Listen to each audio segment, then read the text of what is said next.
सामाजिक न्याय के मुद्दे को, जाति जनगणना के मुद्दे को और प्राइवेट सेक्टर में रिजर्वेशन को, और जिसकी जितनी संख्या उसका उतना हक, इन सारे मुद्दों को लेके, सरकारी ठेकों में हिस्सेदारी को लेके, इन सारे मुद्दों को लेके हम लोग रामलीला मैदान के माध्यम से पूरे देश का एक आंदोलन बनाएंगे और जो राष्ट्रीय राजनीतिक पार्टियां हैं उनको कंपेल करेंगे कि राष्ट्रीय स्तर की नीतियां बनाते वक्त इन तमाम SC ST OBC और माइनॉरिटी के मुद्दों को नज़रअंदाज ना करें, वरना हम आपको जीने नहीं देंगे। जो SC ST OBC वो जैसे जैसे बढ़ रहा है वैसे वैसे कट रहा है। जैसे जैसे बटा जात जात की पार्टी बनाई तो तुम्हारी औकात रह गई खाली 2 सीट बार्गेन करने की। सोशल एजेंडा कहाँ है? केवल 85% है जी, 85 की हकमारी हो रही है जी, ये कहने से काम नहीं चलेगा। जब आप धर्म के नाम पे वोट तो उधर दे रहे हो और उन्हीं पार्टी को वोट दे रहे हो जो आपकी हकमारी कर रही है, जो आपके बजट, जो आपको एलोकेशन हुआ भी है उसको बाइफरकेट, उसको डाइवर्ट कर रहे हैं, दिया किसी काम के लिए था और वो कहीं उड़ रहा है। कास्ट सेंसस का सवाल है, रोजगार का सवाल है। रोजगार तो इन जनरल सारे युवाओं को देख लीजिए, उत्तर प्रदेश में हो रहा है कि नहीं हंगामा इलाहाबाद में। वो SC ST OBC के क्या जनरल कैटेगरी के भी छात्र हैं, नौकरी तो उनकी भी जानी है भाई। 50 लाख नौकरियां थी तो 25 लाख SC ST OBC मान लो, तो 25 लाख तो और भी तो जा रहा था ना। सुदामा कोटा भी था ना 10%, वो भी तो जा रहा है। अपने एजेंडे में रखिए, मैनिफेस्टो बनवाओ उनसे दबाव डाल के कि भाई आप एग्रीमेंट करो जनता के साथ, ठीक है, आप अपना मैनिफेस्टो में ये मुद्दे डालो और इसको फिर लागू करो। 24-25 का बजट वो है 48,20,512 करोड़। शेड्यूल कास्ट का 15% इसमें चाहिए था, ट्राइब का 7.5%। मिला कितना है? शेड्यूल कास्ट को मिला 1,65,493 करोड़, कितना 3.43%। और ट्राइब को मिला है 1,32,114 करोड़, 2.74%। होना चाहिए था शेड्यूल कास्ट को 7,95,384 करोड़ और शेड्यूल ट्राइब का 3,95,281 करोड़।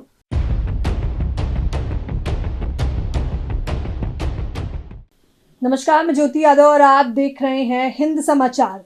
28 नवंबर को आखिरकार रामलीला मैदान पर क्या होने वाला है? आपको पता है कि यूपी के चुनाव और चुनावों का सिलसिला तो थम नहीं रहा है, लेकिन इस बीच में किस प्रकार से भड़काऊ भाषण देके जनता को बांटने का प्रयास किया जा रहा है। लेकिन मुद्दा आप देखिए, मेरे हाथ में जो टेम्पलेट आपको इस वक्त दिखाई दे रहा होगा, कैमरामैन जूम इन करके दिखाइए, इस पे सीधे तौर पर लिखा है बहुसंख्यकों के न्याय एवं वाजिब हिस्सेदारी के लिए आयोजित महाकुंभ। दो बड़े ही चर्चित चेहरे इस वक्त आपको मेरे साथ नजर आ रहे होंगे। प्रोफेसर रतनलाल और डॉक्टर राजेंद्र पाल गौतम इस वक्त हमारे साथ मौजूद हैं। दोनों ही किसी परिचय के मोहताज नहीं है, एक एक करके सीधे बातचीत करेंगे। ये चर्चा बेहद दिलचस्प होने वाली है, वीडियो बहुत जरूरी है। सर, पहला सवाल, 28 नवंबर को आप लोग क्या कुछ करने वाले हैं? नहीं, जो संविधान जो अधिकार देता है हमें बातचीत रखने का, संगठन बनाने का, प्रदर्शन करने का, अगर हमारी हकमारी हो रही है तो डेमोक्रेसी संविधान हमको अधिकार देता है कि हम अपना प्रतिरोध दर्ज करें। जो मुद्दे लगातार हम लोग कई वर्षों से उठा रहे हैं, जाति जनगणना का सवाल है। देखिए, शेड्यूल कास्ट, शेड्यूल ट्राइब का जो है ना, मैंडेटरी था उनकी गणना करना और उसके हिसाब से बजटरी एलोकेशन और प्रावधान करना था। इस सरकार में तीसरा टर्म है मोदी जी का और SC ST का भी गणना नहीं हुआ है। एक खाली मैं एग्जांपल देता रहा हूँ किस तरह से अन्याय हो रहा है। निजीकरण जो हो रहा है वो तो हो ही रहा है, जो शिक्षा पे जो प्रहार है हो ही रहा है। लेकिन अभी जो बजट आया है 24-25 का बजट, वो है 48,20,512 करोड़। शेड्यूल कास्ट का 15% इसमें चाहिए था, ट्राइब का 7.5%। मिला कितना है? शेड्यूल कास्ट को मिला 1,65,493 करोड़, कितना 3.43%। और ट्राइब को मिला है 1,32,114 करोड़, 2.74%। होना चाहिए था शेड्यूल कास्ट को 7,95,384 करोड़ और शेड्यूल ट्राइब का 3,95,281 करोड़। लेकिन मिला कितना? जो पॉपुलेशन है इसका, उसका वो भी पैसा जो अलॉट हुआ है 1,32,000 करोड़ और 1,65,000 करोड़, ये भी शेड्यूल कास्ट के उत्थान पर खर्चा नहीं हो रहा है। बाकी इंफ्रास्ट्रक्चर बन रहा है, कुछ बन रहा है, उसमें खर्चा हो रहा है। ये खाली मैं एग्जाम्पल दे रहा हूँ। अभी हरियाणा का चुनाव हुआ, EVM को लेकर हम लोग लगातार सवाल उठाते रहे कि फ्री फेयर ट्रांसपेरेंट इलेक्शन होना चाहिए, दिखना भी चाहिए कि फ्री फेयर और ट्रांसपेरेंट है। क्या दिख रहा है?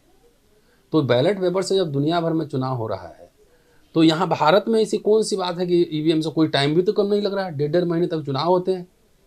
पहले भी तो 1.5 महीना होता, पहले भी 1 महीना में नहीं बढ़ जाता था चुनाव काउंटिंग करने, मैनुअल काउंटिंग से। तो न खर्चा आपका कम हो रहा है, न आपको टाइम कम हो रहा है। तो किस लिए EVM? और मशीन है, मशीन का तो कभी भी हेराफेरी उसमें हो सकता है। तो कास्ट सेंसस का सवाल है, रोजगार का सवाल है। रोजगार तो इन जनरल सारे युवाओं को देख लीजिए, उत्तर प्रदेश में हो रहा है कि नहीं हंगामा इलाहाबाद में। वो SC ST OBC के क्या जनरल कैटेगरी के भी छात्र हैं, नौकरी तो उनकी भी जानी है भाई। 50 लाख नौकरियां थी तो 25 लाख SC ST OBC मान लो, तो 25 लाख तो और भी तो जा रहा था ना। सुदामा कोटा भी था ना 10%, वो भी तो जा रहा है।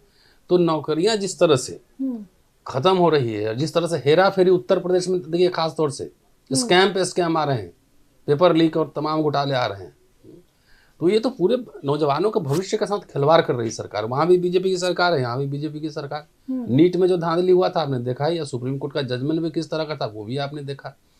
तो पूरा तबाही मचा हुआ है।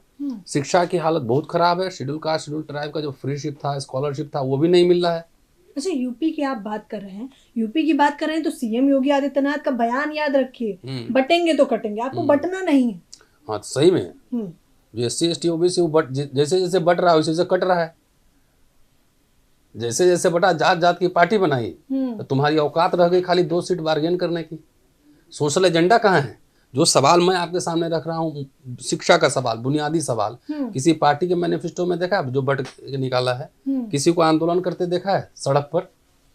आई हम लोग रोस्टर की लड़ाई, राजेंद्र पाल गौतम साहब हैं, 2019 में रोस्टर की लड़ाई हम लोग लड़के जीते। नेता का उसमें क्या कॉन्ट्रीब्यूशन? नेता से हम लोग समर्थन मांगे। तो ये सवाल जो बुनियादी हम सवाल उठा रहे हैं, शिक्षा के साथ सब कुछ जुड़ा हुआ है। ये इंडियन रिपब्लिक जब था तो हमें अधिकार मिले थे। अब हिंदू राष्ट्र की बात हो रही थी, हिंदू राष्ट्र ने हमला कर दिया है संविधान पर, इंडियन रिपब्लिक पर, और दलित नेतृत्व जो है वो पालकी ढो रहा है हिंदू राष्ट्र का। तो हिंदू राष्ट्र में तो सारे अधिकार खत्म होंगे, बोलेगा कौन? तो ये सारे सवाल है, नेताओं को भी फोर्स करेंगे, एजेंडा में डालो। शिक्षा खत्म, कुछ नहीं करेगा ना संविधान, मनुस्मृति से नहीं लागू, मनुस्मृति नहीं लागू करेगा। भारतीय संविधान में, इंडियन रिपब्लिक में जो जो प्रोविजन है उसको खत्म कर देगा। अपने आप खेत में चले जाओगे। यादव जी हैं तो काहे के लिए आप यहाँ पढ़ोगे, PhD करोगे? जाओ वहाँ भेज दो। दलित लोग काहे करोगे? जाओ जूता सियो, वहाँ खेत में काम करो। एजुकेशन खत्म, सब खत्म। कभी ऐसे बयान दिए हैं किसी? दिए नहीं ना, मैं दे रहा हूँ बयान। ये होने वाला है। जब भारत गरीब मुल्क था तो फ्री में एजुकेशन मिल रहा था, SC ST को फेलोशिप मिल रहा था, स्कॉलरशिप मिल रहा था। और जब ये 5 ट्रिलियन इकोनॉमी बन रहा है तो मुफ्त शिक्षा नहीं मिल सकती है, फेलोशिप नहीं मिल सकती है। तो ये RSS का एजेंडा है कि जितना शुद्र अति शुद्र लोग हैं ना, बहुत हल्ला कर रहा है पढ़ लिख के यूनिवर्सिटी कॉलेज में, है ना। ये चंदा भी दे रहा है संगठनों को। तो इसका सिस्टम खत्म कर दो, नौकरी खत्म, चंदा खत्म। तो दलितों को तो ज़्यादा सोचना चाहिए इसमें कि उनका मिडिल क्लास का फॉर्मेशन जो हुआ है सरकारी नौकरियों की वजह से हुआ है। पिछड़े जातियों में तो चलो जमीन है, भैंस है, लाठी है ना, संसाधन है, अनटचेबल कर सकता है। लेकिन इनको तो खाली एजुकेशन, रिजर्वेशन और फॉर्मेटिव एक्शन से ही मिला है। ये मिडिल क्लास जो देख रहे हैं सरकारी बाबुओं की, ये कैसे हुआ है? इंजीनियर डॉक्टर कैसे बने हैं? सरकारी सहयोग से ही बने हैं ना। तो सहयोग खींच लेगी इधर सरकारी। तो कह रहे हैं सुरक्षित सीटें दे तो रखी है संसद, तो सीट लेके क्या करेंगे? खत्म कर दो उसको। हमको सीट नहीं चाहिए, हमको समाज का हिस्सेदारी दो, पैसा दो, यूनिवर्सिटी कॉलेज खोलो। लेके क्या करेंगे? वो लोग बोल रहे हैं, संसद में घेराव कर रहे हैं, धरना लगा रहे हैं, उसी को खत्म कर दो पहले। लेकिन ये वाला चाहिए हमें। जब हमारा मिडिल क्लास होगा, इंटेलिजेंसिया होगा, तो हम तो तुमको कंट्रोल कर लेंगे भाई। तुम कोई भी नेता रहो। तो आप कंट्रोल करना चाहते हैं? प्रेशर जो सोशल मूवमेंट होता है तो उससे पॉलिटिकल जिम्मेदारी बढ़ती है ना, आपको जवाब देना पड़ता है। अभी लेटरल एंट्री मोदी जी क्यों वापस ले लिए? SC ST एक्ट क्यों निरस्त करना पड़ा? सुप्रीम कोर्ट का ऑर्डर क्यों? रोस्टर में 200 पॉइंट रोस्टर पे जो हम लोग लड़ाई लड़ रहे थे, तो सुप्रीम कोर्ट के जजमेंट को निरस्त करना पड़ेगा ना। तो सोशल प्रेशर जो कमांड करता है, करके दिखाओ। तो ये हमारे बुनियादी सवाल शिक्षा और रोजगार और सुरक्षा का है। बताइए, आप जिस बजट की बात कर रहे हैं, आप क्या चाहते हैं कि कुछ चुनिंदा लोगों को मुख्य तौर पे बजट में हिस्सेदारी दी जाए, बाकियों का क्या? इस समुदाय को है कि लोगों का है? बाकी लोग लड़ो ना, तुम भी जाके लड़ो। 52% 85% करो तो दिख कहाँ रहा है? दिख रहा है कहीं? लोगों को नहीं, समुदाय को है। समुदाय के ऊपर खर्च करना है। इंदिरा गांधी के जमाने में आया था शेड्यूल ट्राइब कंपोनेंट प्लान, पहले उसका शेड्यूल कास्ट कंपोनेंट प्लान। तो इंदिरा गांधी इनसे ज्यादा तेज थी, कम तेज थी? Welfare state. तो संविधान के साथ वेलफेयर स्टेट था, अब पूंजीवादी स्टेट आ गया, सब पूंजीपतियों को हवाले कर दो। ये लोगों का नहीं ना है, समुदाय को मिलता है। तो क्यों नहीं मिलेगा? पिछड़े वर्ग के लोग भी लड़े अपने लिए कि हमारा आयोग बनाओ, नहीं जो उनके लिए बना हुआ है, आपको लग रहा है वो भी मिल पा रहा है उन्हें? नहीं, इसके लिए इसलिए नेता को कंट्रोल करने के लिए ना प्रेशर बनाना पड़ता है।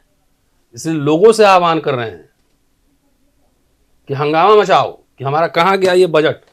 स्कूल सरकारी हम गांव में पढ़े हैं, आज गांव में पढ़ के कोई आईआईटी और डॉक्टरी कर सकता है, आईएएस बन सकता है? नहीं बन सकता। प्लेट छीन लिया, स्लेट छीन लिया, प्लेट पकड़ा दिया, खिचड़ी खाओ। कह रहे हैं इच्छा शक्ति होनी चाहिए बस। हाँ, इच्छा शक्ति तो होनी चाहिए। इच्छा शक्ति तो एक काम करो ना, इच्छा शक्ति है तो ऊपर चले जाओ, जहाँ ईश्वर है, मिल के आओ जरा से। ऊपर जाओ, ईश्वर से मिल के आओ। भगवान भगवान करते हो दिन भर, एक बार भेंट करके आओ, फोटो वोटो खिंचवा के। फोटो खिंचवाने का बहुत शौक है ना, तो भगवान के साथ फोटो खिंचा के दिखाओ। इच्छा शक्ति होनी चाहिए भाई। सवाल इच्छा शक्ति का नहीं, इच्छा शक्ति होने से क्या हो जाएगा? हम अगर इच्छा शक्ति अभी हो जाए कि हम अमेरिका के राष्ट्रपति बनेंगे तो बन जाएंगे। रियलिस्टिक ड्रीम्स देखने चाहिए, अनरियलिस्टिक ड्रीम्स नहीं देखने चाहिए। ये स्कूल होना का, यूनिवर्सिटी होगा, रियलिस्टिक बात है। इसके लिए हमारे नेता क्यों नहीं बोल रहे, एजेंडा क्यों नहीं बन रहा है? इसलिए इन मुद्दों पर हम लोग फिर आंदोलन करेंगे जी। तो देखिए, इन मुद्दों पर आंदोलन करेंगे। जातिगत जनगणना की बात सदन में भी उठाई गई सर, लेकिन असर कितना पड़ा? अब तो मुद्दा ही खत्म हो गया है। नहीं, मुद्दा बनाने की कोशिश की जा रही है, लेकिन मुद्दा तब तक नहीं बनेगा जब तक जो लोग 85% की बात करते हैं वो 85 नहीं हो जाएं। अभी ओबीसी खुद एकजुट नहीं है, SC ST भी ढंग से एकजुट नहीं है, और एक तरफ उनके खिलाफ सरकारें फैसला कर रही हैं और कोर्ट भी कर रही हैं, उनमें सब क्लासिफिकेशन कर रही हैं। ओबीसी में क्रिमिनल भी लागू किया हुआ है, इधर भी करने का एक जज ने बोल दिया है। तो पहले तो इन लोगों को पता होना चाहिए कि अभी ऐसा कोई डाटा उपलब्ध है क्या कि किस जाति की कितनी जनसंख्या है, उस जाति में कितने लोग ग्रेजुएट हैं, पोस्ट ग्रेजुएट हैं, लॉ ग्रेजुएट हैं, मेडिकल ग्रेजुएट हैं, इंजीनियरिंग ग्रेजुएट हैं, मैनेजमेंट ग्रेजुएट हैं, प्लस किस किस तरह की नौकरी, group A B C D में किस किस जाति को कितना हक मिला। जब ये डाटा ही नहीं है, फिर कितने लोग किस जाति की इंडस्ट्री में है, ट्रेड में है, कितने लोगों के पास नेचुरल रिसोर्सेज है, जल जंगल जमीन है, ऐसा कोई डाटा ही अवेलेबल नहीं है। कुछ लोग पूरा फ्रूट खाए जा रहे हैं। आप 85 करते रहो, 10% 90% पिका भी जाए। हमारे महापुरुष ने कहा था कि 100 में 90 शोषित है, शोषितों ने ललकारा है। धन धरती और राजपाट में 90 भाग हमारा है। हमारे लोगों को समझ ही नहीं आ रहा। उस नारे को बोल भर के सोचते हैं रस्म अदायगी हो गई। अब जाति जनगणना होनी चाहिए, ये बात कह देने मात्र से नहीं होगा, बल्कि जो राजनीतिक पार्टी राष्ट्रीय स्तर की हैं, जो आपकी वोट की वजह से सत्ता में, हम अपने ताकत के दम पर, अपने समाज की संख्या की शक्ति के ताकत के दम पे उन पार्टियों को इस बात के लिए कंपेल कर दें ना कि भाई हम आपको वोट तब देंगे, आप शैक्षणिक सर्वे करवाइए, सोशियो इकोनॉमिक सर्वे करवाइए, जाति की गणना करवाइए, किसके हिस्से में कितनी जमीन है, कितनी इंडस्ट्री है, कितना बिजनेस है, नेचुरल रिसोर्सेज किसके पास कितने, इसका पूरा डाटा हमें चाहिए। करेंगे क्या? अगर पता चल जाएगा तो करेंगे तभी सरकार पे ये कंपल्सन किया जा सकता है, उनको कंपेल किया सकता है कि अब डाटा आपके पास उपलब्ध है, अब उनको हिस्सेदारी भागीदारी की बात करो उन हर क्षेत्र में, उस हिसाब से जिस हिसाब से वो वंचित है उस हिसाब से योजना बनाओ। जब आप प्लानिंग कमीशन आपके पास है, बजटरी आपके पास एलोकेशन सिस्टम है, तो बजट एलोकेट उसी हिसाब से करो फिर कि भाई सरकार बनेगी तो ये बजट हमारा बनता है, जो दिखता है कि ये इतना बजट हमारे पास रहेगा उपलब्ध, उसके हिसाब से आप बाइफरकेट कीजिए, बजट को एलोकेट कीजिए, पहले से अपने एजेंडे में रखिए, मैनिफेस्टो बनवाओ उनसे दबाव डाल के कि भाई आप एग्रीमेंट करो जनता के साथ, ठीक है, आप अपना मैनिफेस्टो में ये मुद्दे डालो और इसको फिर लागू करो। नहीं करते तो जो रिप्रेजेंटेटिव आपके संसद में है, विधानसभाओं में, वो वहाँ उनकी आपकी हक की लड़ाई लड़े कि ये वायदे किए थे इसको पूरा करो। ये हकमारी हो रही है। Special component plan fund scheduled caste का 1979 में आया, इंदिरा जी के टाइम पर 75 में ट्राइबल सब प्लान आया इंदिरा जी के टाइम पे, इमरजेंसी से पहले, और 79 में जो जनता पार्टी आ गई थी। लेकिन ये सब जो अफर्मेटिव एक्शन जो पेपर पे जो इंदिरा जी लेकर आई थी, आज वो बजटरी एलोकेशन में घटता जा रहा है। तो उस पर हमारे सांसद विधायक क्या कर रहे हैं, बोलते क्यों नहीं? मैंने बोला था ना विधानसभा, मेरी स्पीच देखो आप जाके, मैंने उठाया था ना मुद्दा। तो आप बोल क्यों नहीं रहे हो? जब आप बोलोगे नहीं, बच्चा नहीं रोता तो माँ भी दूध नहीं पिलाती। और हमारा आदमी सोच रहा है कि बिना लड़े बिना बोले सब कुछ मिल जाए। महापुरुषों ने दिलवा दिया जो वो भी छीनता जा रहा है। तो अब आप केवल 85% है जी, 85 की हकमारी हो रही है जी, ये कहने से काम नहीं चलेगा। जब आप धर्म के नाम पे वोट तो उधर दे रहे हो और उन्हीं पार्टी को वोट दे रहे हो जो आपकी हकमारी कर रही है, जो आपके बजट, जो आपको एलोकेशन हुआ भी है उसको बाइफरकेट, उसको डाइवर्ट कर रहे हैं, उसको डाइवर्ट कर रहे हैं। दिया किसी काम के लिए था और वो कहीं उड़ रहा है खर्च। बताइए, आप जातिगत जनगणना की बात कर रहे हैं। सीएम योगी आदित्यनाथ ने सीधे तौर पर कहा है जो जातियों में बांटते हैं वो लोग तो रावण के डीएनए के हैं। देखिए, रावण तो मुझे वो खुद नजर आते हैं, व्यवहार से, आचरण से, डर का माहौल वो पैदा करते हैं। और सच बताऊं तो मैं एक एडवोकेट होने के नाते मैंने डेफिनेशन पढ़ी है टेररिज्म। नहीं बढ़िया है। टेररिज्म क्या है? जो टेरर क्रिएट करे, क्या तो चाहे वो नेता ही क्यों ना हो, अगर वो अपने भाषण से डर पैदा करता है किसी वर्ग विशेष में, किसी समाज में, किसी जाति में, मेरी नजरिए से वो आतंकवादी की श्रेणी में आ जाता है, क्योंकि टेरर क्रिएट कर रहा है, क्या आप भय का CM माहौल योगी पैदा। आदित्यनाथ को कहना चाह रहे हैं? चाहे वो योगी हो चाहे कोई और हो, जो भी कोई समाज के लोगों में, देश के रहने वाले लोगों में, अपने राज्य के अंदर रहने वाले लोगों में टेरर क्रिएट करे, चाहे वो कोई भी हो, वो टेररिज्म की परिभाषा में आता है। विकास का नारा देने से काम नहीं चलेगा। हाँ हाँ यस। क्या आप सबको हिस्सेदारी दे रहे हो? हाँ वही मेरे क्या जनसंख्या कैसे सबके हिस्से में आ रहा है? आपने बुलडोजर चलाया तो उसके डाटा भी तो दे दो, किस किस के घर चला, कितने बीजेपी के पॉलिटिकल लीडर्स के घर चला और कितने बाकी पॉलिटिकल लीडर्स के घर चला, कितने केस आपने अपने खत्म करवा लिए, कितने बाकी पार्टियों के नेताओं की करवाई, जरा बताओ। कितने SC/ST के लोग तारीख भुगत रहे हैं, जेलों में पड़े हैं।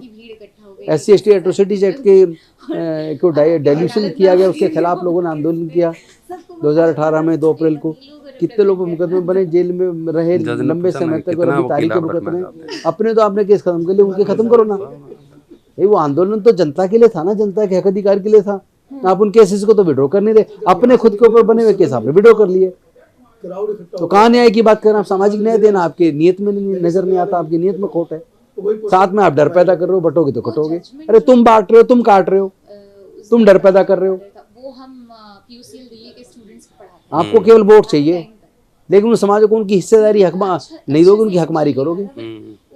तो जो आप बोलते हो उसे करके तो दिखाओ, अपने आचरण में तो लाओ। बटोगे तो कटोगे। अरे हमने बनाया जातियाँ, ये छूतपन कौन कौन करता है? तुम्हारे राज्य के अंदर कितने, सबसे पूरे देश के अंदर सबसे ज़्यादा SC/ST OBC के साथ जो एट्रोसिटीज होती है यूपी के अंदर होती है। क्या कर रहे हो आप? तो आप जिम्मेदार हो, दोषी हो, जिम्मेदारी लो, इस्तीफा दो, या कुछ करके दिखाओ। जिम्मेदारी लो, इस्तीफा दो। हाँ, या फिर कुछ करके दिखाओ। अब जुबान चलाने से काम नहीं चलेगा, लोग जागरूक हो रहे हैं। और हम तो कम से कम एक जागरूक वकील भी हैं और नेता भी हैं। कैबिनेट मिनिस्टर भी रह लिए 5.5 साल और पौने 10 साल MLA भी रह लिए, और हमने देख लिया वहाँ क्या है। वहाँ SC/ST OBC माइनॉरिटी के लोगों को एक वोट बैंक समझा जाता है, उनके नेताओं को कठपुतली समझा जाता है, गुलाम समझा जाता है। क्या इतने उनके मुद्दों पर क्यों सही नहीं है? सच बोलने में क्या दिक्कत है? मैं तो झकझोरना चाहता हूँ SC/ST OBC माइनॉरिटी के लीडर्स को, या तो तुम आत्महत्या कर लो, रिजाइन करो, या फिर जिनके प्रतिनिधि बन के वहाँ चुन के गए हो उनके हक और अधिकार के लिए लड़ाई लड़ो। संसद विधानसभा में खड़े हो जाओ, अपनी खुद की सरकारों को भी घेरो कि जो वायदे कि उनको पूरा करो। नहीं करते हो तो फिर तुम्हारे लिए क्यों खड़े नहीं, तुम्हारे साथ क्यों खड़े नहीं, तुम्हें वोट क्यों दें, क्यों दिलवाएं? मुझे लग रहा है कि इतने बेधड़क सवाल, वो भी कैमरा पर, शायद ही कोई इतना खुलकर बोल पाता होगा। 28 नवंबर की तैयारी के लिए आप जनता को, जो दर्शक है, उन्हें क्या कहना चाहिए? मैं चाहूँगा कि जो लोग सामाजिक न्याय में भरोसा करते हैं, जो चाहते हैं जाति की गणना हो, इकोनॉमिक सोशियो सर्वे हो, एजुकेशनल सर्वे हो, और नेचुरल रिसोर्सेज किसको क्या मिला, ये पूरा सर्वे हो, ये डाटा समाज के सामने आए, देश के सामने आए, ताकि सरकारों को कंपेल किया जा सके कि उस डाटा को ध्यान में रखते हो आप पॉलिसीज़ अपनी बनाएं। तो आप आने वाले 28 नवंबर 2024 को सुबह 10 बजे रामलीला मैदान जरूर आएँ। हम आपसे करबद्ध निवेदन करते हैं, और हम सामाजिक न्याय की लड़ाई को निश्चित तौर पर आगे बढ़ाएंगे।